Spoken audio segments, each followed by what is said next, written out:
welcome to our February book buzz. My name is Chantil. I will be your guide today. So since it's February, I thought what better time than to do a book buzz that's all about love and romance and connection and intimacy. So I've got so many great books for you today. It was really hard to narrow it down, but I think I've got it down to 15, which is pretty good. So I'll be jumping into a few different subgenres of romance, and I'll also be sharing a few nonfiction titles that are about self-care and just connecting with others, because love is such a big umbrella that it's not just contained in the romance genre. So I'm filming today, as you can see, from our paperback romance section, and I think I'm just gonna go ahead and jump right in. So the first subgenre I want to get into is the historical subgenre of romance. So I have a couple of titles here. The first is An Extraordinary Union by Alyssa Cole. This is the first in the Loyal League series, and it follows a pair of two spies during the Civil War who are working together to help break the chains of slavery and free people in the South. It's very grounded in reality and the realities of that time, but there's also plenty of romance to be found. So plenty of action, it's riveting, and of course there's a love story. If you love Regency romance and you loved the Bridgerton series on Netflix and some of the diverse touches that they brought to that series, I have to recommend Sebastian. This is the first in the Seducing the Sedgwicks series. It's called It Takes Two to Tumble. It has two lead male romances, and the whole series features two male leads. So she's known for writing some more diverse titles, some LGBTQ, with LGBTQ characters. So if you're into Regency and want more of a diverse twist, you should definitely check out Sebastian. The next subgenre is paranormal and fantasy.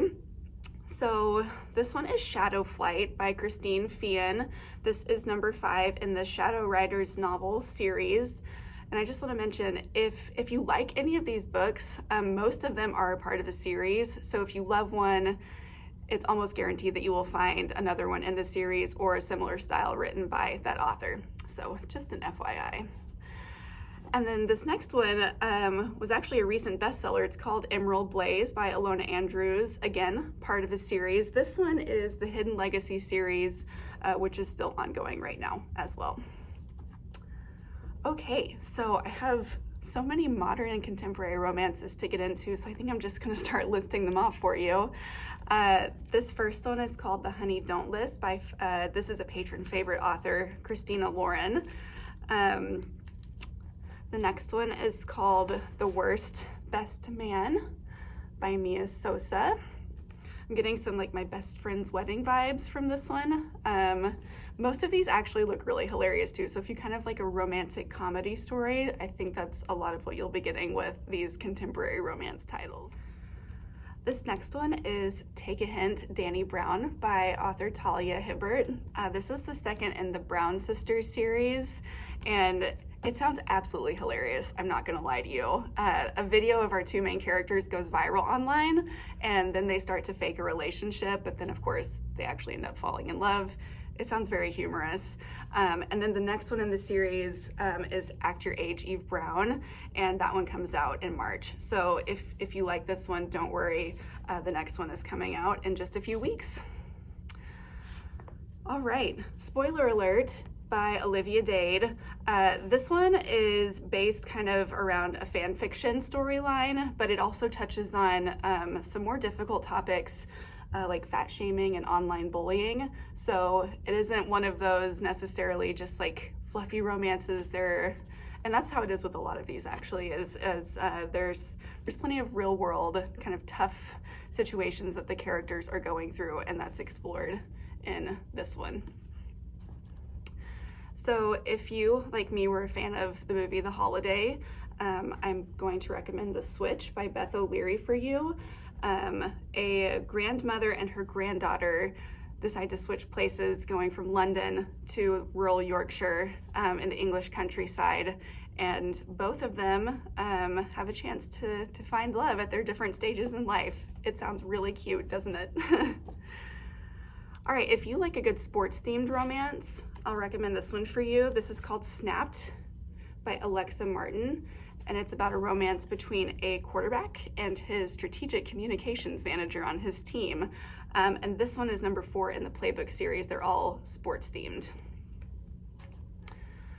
My final 2 are kind of set in 2 different spheres of the acting world, if you will. So Well Played by DeLuca is set in and around a Renaissance fair, which I don't know if I've read a romance that's set in a Ren fair, but if you like those, if you've been to one of those, or if you're curious, then definitely check this one out. And then my final fiction title is You Had Me at Hola by Alexis, Daria, which follows 2 telenovela superstars who land in acting roles together, but then, like it is with so many of these books, they do end up falling in love. So that one is You Had Me at Hola. And I love this cover, it's great.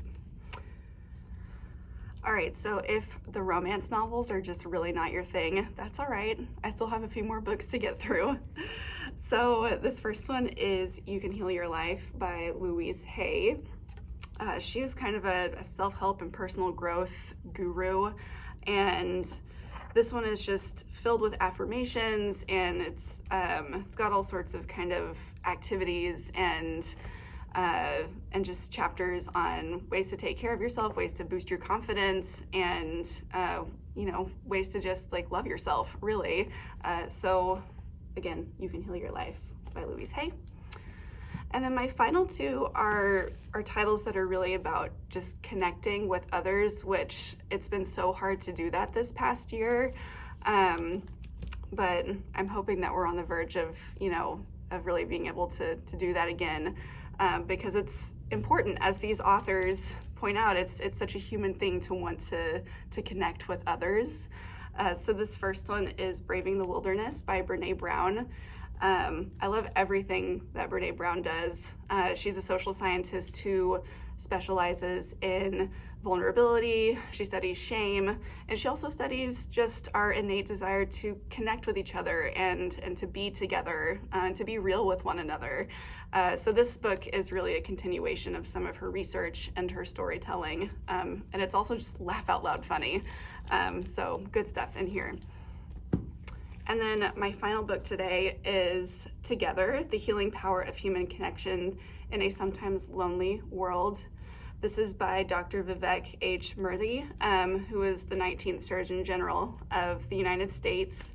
And again, he's writing about kind of the scientific basis for humans being social creatures, and why it can be so difficult in isolating and lonely times for us. It's because, again, we want to be together. So this book has underlines in it, I noticed when I was flipping through it. So I'm assuming that means that other people really liked it. All right, so that's it for my book buzz today. Thank you so much for tuning in. And I hope that all of you are doing well, you're staying warm in this really cold weather, and that you're finding ways to stay connected and joined to each other this month. So we miss seeing all of you here. We're looking forward to the time that we can have you all back in the building with us again. So I'll see everyone next month, and have a great day. Bye.